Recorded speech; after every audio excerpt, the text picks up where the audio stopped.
Ошто ковид илдетинин жаңы учуру каттала элек. Бул илдетке каршы эмдөө иштери кала аймактарында уланууда. Көбүнесе чет жактарга чыгуучу жарандар алып жатканын айтышат. Ковид оорусуна эмдөө жүргүзүлгөндөн баштап элибиздин көпчүлүгү вакцина алып бүттү. Бирок эми дагы деле эмдөөдөн баш тарткандар бар. Биз эмдөөнү жүргүзүп жатабыз. Азырынча Sinopharm Кытай вакцинасы бар. Күнүгө 4-төн 5-тен 6-га чейин жарандар келип вакцина алып жатышат. Алар негизинен чет мамлекетке кетүүчүлөр, Кытайга, Москвага жана башка шаарларга, башка мамлекеттерге да.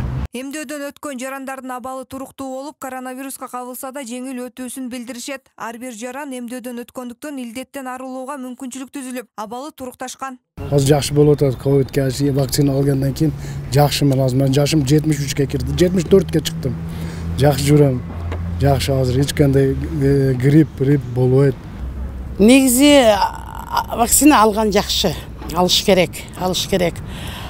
Себеби алса азыр эми илгертен эле келгенде бул баягы өпкө, туберкулезге каршы, ар кандай эмелерге каршы алып келгенбиз. Чакырып кетет элем, алышсың.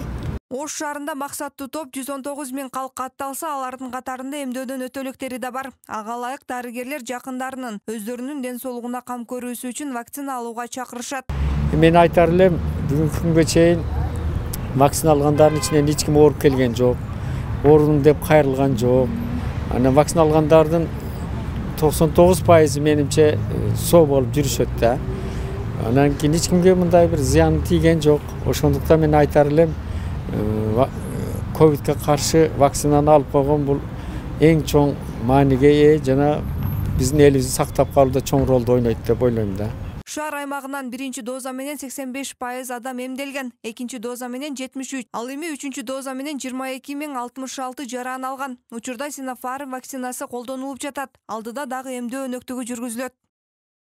Зарина Рахманбердиева, Адилет Нышанбаев, Ынтымак, Ош шаары.